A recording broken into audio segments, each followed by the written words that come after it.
Hey everyone, ready for a deep dive into something kind of radical? Today we're tackling how to escape the cutthroat world of competition with blue ocean strategy. Finding those wide open markets where you're not just surviving, thriving. Absolutely. We're diving into the book itself, Blue Ocean Strategy by W. Chan Kim and Renée Mauborgne. Perfect. Love these guys. So, no more scrapping for every last customer. Tell me more. That's the idea. We'll be exploring how companies can break free from traditional competition, and create those blue ocean markets for themselves. Sounds idyllic, but first, don't they describe a problem that I think a lot of us know all too well, this red ocean thing? Right. Picture a market that's just flooded with businesses all fighting for the same customers. Been there. Profits shrink, nobody's innovating, and it becomes this race to the bottom. And the book argues that this is where a lot of traditional strategic thinking leads you, stuck in the red ocean. Yeah, it's like you're constantly bailing water instead of, actually charting a new course. But what if, instead of trying to outsmart the competition, you could just make them irrelevant? And that's where blue ocean strategy comes in. The authors introduce this idea of value innovation.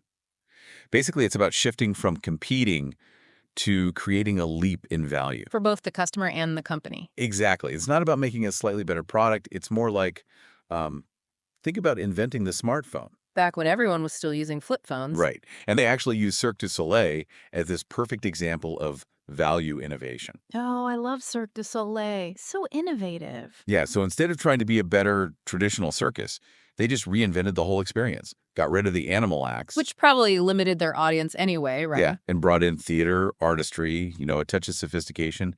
Suddenly, they're attracting a whole new audience willing to pay a premium.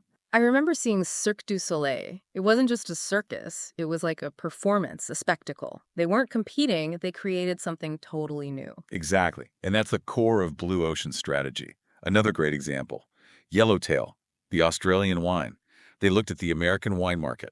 Which can be incredibly intimidating. Oh, totally. All those choices, the fancy terminology. Seriously, sometimes you just want a good bottle of wine without needing a dictionary. In Yellowtail, they tapped into that. They created a wine that was approachable, easy to drink, easy to choose, just a couple of varieties. And the packaging was brilliant, fun, simple, not stuffy at all. Exactly. They weren't afraid to be different. It's amazing how they targeted those non-customers, the people who found the wine world intimidating. That's finding a blue ocean. But it's easy to hear these stories and think, how do I find my blue And ocean? that's where their six patas framework comes in. They lay out 6 different ways you could discover and create your own blue oceans. Think of it as a roadmap. To uncharted territory. Okay, I'm hooked. What's one of the paths you found most interesting? One that stands out is this idea of looking across alternative industries. And they use NetJets as a great example. Think about it. Business travelers used to have 2 bad options. Expensive private jets. Or the headache of commercial airlines. Right.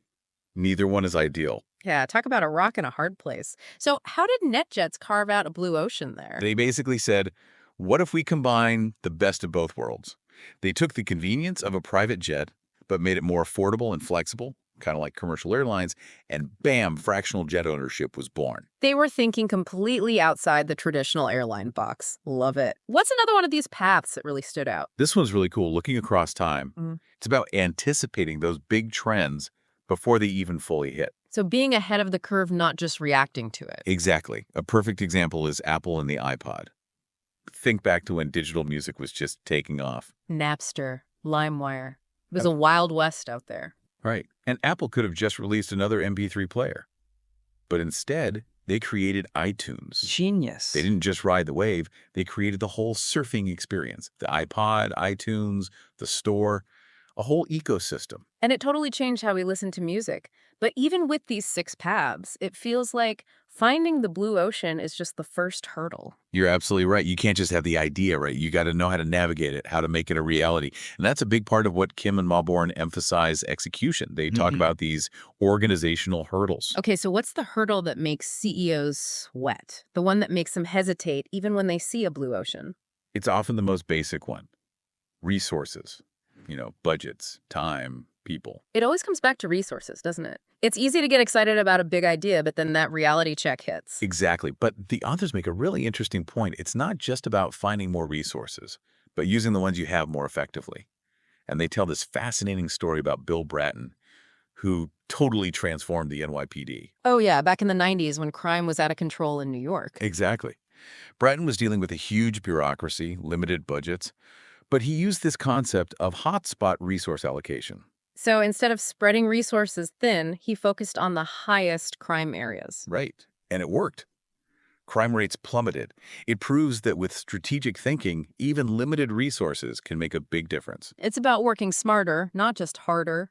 But resources aside, there's going to be more to it, right? Like getting an entire organization to shift gears, embrace a new direction, that's got to be a hurdle in itself. Oh, absolutely. They actually call it the organizational politics hurdle. Even with the resources, getting everyone on board with change can be tough. Change is hard. People like what they know. But how do you actually get people excited about a blue ocean? Well, the authors stress how important it is to involve people early on. Got to Yeah. communicate the vision clearly, show everyone how this benefits not just the company, but them as individuals. So it's about turning that resistance into buy-in. Make people feel like they're part of creating the change, not just following it. Exactly. It has to be a team effort. So, Yeah. yeah, you need the resources, the people, and the right attitude to make this work. It's a whole organizational shift. We've covered so much ground, it's amazing. The red ocean trap, value innovation, those 6 paths to finding blue oceans, and now even how to actually make it happen. But it makes me wonder, looking out at the landscape of business today, are there really that many blue oceans left to discover? Or are we all just stuck navigating those crowded red waters? That's the million-dollar question, right? But honestly, blue oceans, they aren't always obvious. It's more about those spaces in between, those uncharted areas most people aren't even looking at. Okay, so how do we even start looking? Any advice for someone who's thinking, all right, blue ocean, sign me up, but they don't know where to begin? First things first, go back to those 6 paths we talked about. Remember, look across different industries. See if you can blur those lines, those boundaries we think are set in stone. Ask yourself, what can I get rid of? What could I do less of? And then what could I enhance? What could I create from scratch? It's about asking those what if questions, right?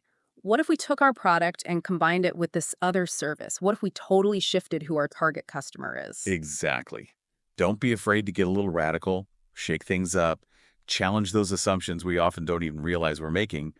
But, and this is crucial, don't forget about execution. Right, because what good is finding a blue ocean if you don't know how to sail it? And that's where those organizational hurdles come into play. You need the team, the resources, the systems in place to actually make that vision a reality.